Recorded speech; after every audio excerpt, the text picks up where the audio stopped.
BPL উন্মাদনা 2025 সবকিছু মিলিয়ে এবারের বিপিএল এ এখন পর্যন্ত যতটা সফল বলা যায় ঠিক ততটাই অসফল কিছু ফ্র্যাঞ্চাইজির কিছু বিতর্কিত বিষয় নিয়ে, যেমন দুর্বার রাজশাহীর পেমেন্ট ইস্যু এবং চিটাগং কিংস সহ অন্যান্য যে ফ্র্যাঞ্চাইজিগুলো আছে তাদের মধ্যে, তাদের ম্যানেজমেন্টের মধ্যে যে সকল বিতর্ক বা যে সকল ঝামেলা, সেই বিষয়গুলো নিয়ে মূলত এবার বিপিএল এ কিছুটা বিরূপ প্রভাব ফেলেছে। তারপরেও ম্যাচ ফিক্সিং এর কিছু বিষয় এসেছে, সবকিছু মিলিয়ে আমরা আজকে নগরবাসীর কাছে জানতে চাইবো মূলত এবারের বিপিএল কতটুকু সফল বা কতটুকু অসফল, বা এই বিতর্কগুলো তাদের কাছে তারা কি মনে করছে। দর্শক, চলুন কুরাশ নিউজের পর্দায় তা আমরা জেনে নেই। এবার বিপিএল আপনি কোন দলে সাপোর্ট করছেন? রংপুর রাইডার্স। রংপুর রাইডার্স এর কোন প্লেয়ার সবচেয়ে বেশি ভালো লাগে আপনার? নুরুল হাসানের ক্যাপ্টেন্সি। এবারে বিপিএল তো এই যে পেমেন্ট ইস্যু নিয়ে আর কি বেশ সরগরম হচ্ছে, প্লেয়ারদের টাকা পয়সা দিচ্ছে না, এটা আপনি কিভাবে দেখছেন? না, এটা আসলে খারাপ একটা জিনিস। পেমেন্ট ইস্যুটা পৃথিবীর অন্য কোনো দেশের যে লিগগুলো হয় সেখানে তো পেমেন্ট ম্যাচ বাই ম্যাচ দিয়ে দেওয়া হয়, কিন্তু আসলে এই জিনিসটা খুবই লজ্জাজনক যে পেমেন্ট এখনো বাকি আছে। এই জিনিসটা আসলে বোর্ডের উচিত যে এই জিনিসটা আসলে সলভ করে ফেলা যত তাড়াতাড়ি সম্ভব, কারণ এরা বাইরের দেশে অলরেডি এটা আপনার হয়েছে যে দেশের ভাবমূর্তি নষ্ট হয়েছে এই কারণে। এটুকুই, বেশি কিছু বলার নাই। আশা করি বিপিএল সামনের বছর আরো ভালো হবে। এবারের বিপিএল নিয়ে আপনার ভাবনা কি? বিপিএল ভালোই চলছিল, কিন্তু ওই যে রাজশাহীর ম্যানেজমেন্ট, ওদের ম্যানেজমেন্ট তেমন ঠিক না। প্লেয়ারদের টাকা পয়সা ওরা হাফ পেমেন্ট করে, বাকিটা দেয় না। এটা খুবই লজ্জাজনক। এবার বিপিএল জন্য এটা খুবই লজ্জাজনক। আগে এরকম আমরা কোনো সময় দেখি নাই। বিপিএল ভালোই চলছিল, তাদের এই ইস্যুটা নিয়ে কিছুটা সমস্যা আর কি। প্লেয়াররা খেলতে চাইছে না, কিন্তু তারা ভালোই পারফরমেন্স করছে বিপিএল এর মধ্যে। এবার বিপিএল দেখতেছি ভালো। আমার প্রিয় দল হইতেছে রংপুর, তা আমি রংপুরকে সাপোর্ট করতেছি। এবার বিপিএলটা এবার মোটামুটি ঠিক আছে, অন্যান্য মানে অন্যান্য সময় থেকে এবার একটু ভালো ভালো লাগতেছে আর কি। নিজের দল ভালো খেলতেছে তো আমার কাছে ভালো লাগতেছে।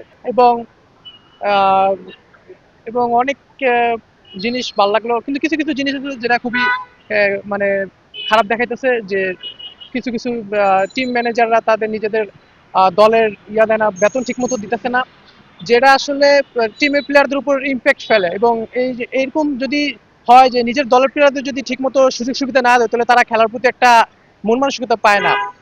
কিন্তু অন্যদিকে আমাদের টিম, যে আমাদের রংপুর টিমটা দেখেন, সব ধরনের সুযোগ সুবিধা দিতেছে, যার কারণে আমাদের টিমটা অনেক ভালো খেলতেছে। ভাই, এবারের বিপিএল এ মূলত যে আয়োজন হচ্ছে 2025-এ, এটার কিছু কিছু সমস্যা আমরা দেখেছি, যে প্লেয়ারদের ঠিকমতো বেতন দিচ্ছে না, বা এই যে ফ্রাঞ্চাইজি গুলো বিদেশি প্লেয়ারদের সাথে যে ব্যবহার করা দরকার উচিত ছিল সেগুলো হচ্ছে না। সবকিছু মিলিয়ে ম্যাচ ফিক্সিং এর কিছু কিছু বিষয় আমরা দেখতে পেয়েছি। এটা আপনি আসলে কিভাবে দেখছেন এবারের বিপিএল 2025? ধন্যবাদ। আসলে 2025 বিপিএল এ আমি যদি তাসকিনের কথাটা যদি বলি, তাসকিন কিন্তু আসলে গণমাধ্যমের কর্মীদের কাছে তিনি কিন্তু স্পষ্টভাবে বলেছেন যে যখন তিনি ভিনদেশি খেলোয়াড়দেরকে আহ্বান করলেন, তখন তার কাছে যে মেসেজটা তিনি গণমাধ্যমকে বলেছিলেন, যে তারা বলেছিল, তার কাছে জানতে চেয়েছিল যে তোমাদের দেশে যদি আমি খেলি, অর্থাৎ বিপিএল এ যদি খেলি, আমাকে টাকা দিবে কিনা। এই যে একটা আশঙ্কা বোধ, তিনি কিন্তু আসলে বলেছেন এটা একটা লজ্জাজনক একটা ব্যাপার। বিদেশি খেলোয়াড়রা এদেশে খেলার আগে তারা টাকা চায়।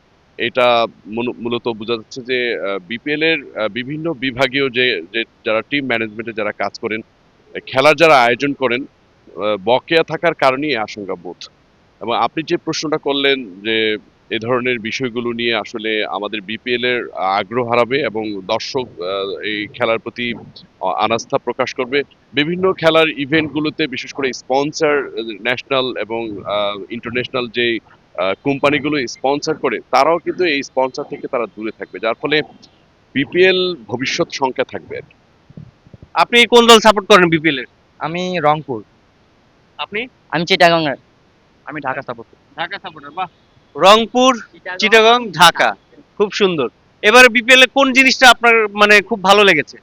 এবারকার বিপিএল এর ম্যাচগুলো সবগুলো ম্যাচগুলো অনেক ভালো ছিল।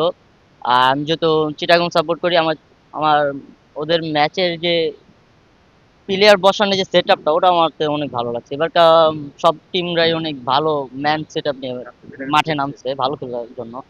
এই জিনিসটা অনেক ভালো লাগছে। ভাই, এই যে পেমেন্ট ইস্যু নিয়ে যে দুর্বার রাজশাহী বা বিভিন্ন টিম ফ্র্যাঞ্চাইজিতে পেমেন্ট ইস্যু নিয়ে প্লেয়ারদের যে মনক্ষুণ্ণ, এটা আসলে আমাদের দেশের ক্রিকেটের জন্য ভালো কিনা বা মন্দ কিনা? এটা খুবই খারাপ একটা ব্যাপার, মানে এরকম করাটা ঠিক হয়নি, কেননা কালকে আবার ক্রীড়া উপদেষ্টা বলে দিচ্ছে যে যদি টাকা না দেওয়া হয় তাহলে আইনের ব্যবস্থা নেওয়া হবে। সো আমার মনে হয় এটা খুব খারাপ জিনিস, আর আমাদের দেশের জন্য খুব খারাপ, লজ্জাজনক বিষয় আর কি। ঠিক আছে। ভাই এই যে পেমেন্ট ইস্যু বা ম্যাচ ফিক্সিং এর কিছু বিষয় আমরা দেখেছি যে এনামুল হক বিজয়ের উপর একটা নিষেধাজ্ঞা এসেছে। তো সবকিছু মিলে আসলে আমাদের ক্রিকেটের জন্য বিপিএল এর জন্য কলঙ্ক কিনা এটা? অবশ্যই কলঙ্ক, কারণ এরকম ম্যাচ ফিক্সিং কিংবা আপনি যেগুলো বলেন যে এগুলা, এইসব ব্যাপারগুলো আসলে মানে পাবলিসিটি রেগুলেশন পাবলিকের মাঝখানে আসে, তো এগুলো আসলে কি বলবো মানে কখনোই এগুলো মেনে নেওয়া যায় না, কারণ এটা একটা দেশের ন্যাশনাল কি বলে খেলা হচ্ছে, তো এই খেলার মধ্যে যদি এরকম সমস্যা হয় তো সেক্ষেত্রে তো সমস্যা অডিয়েন্স এগুলো মেনে মেনে নিবে না, কখনোই মেনে নেবে না, এটা স্বাভাবিক। খেলা হবে খেলার মতো সত্যতার সাথে। এই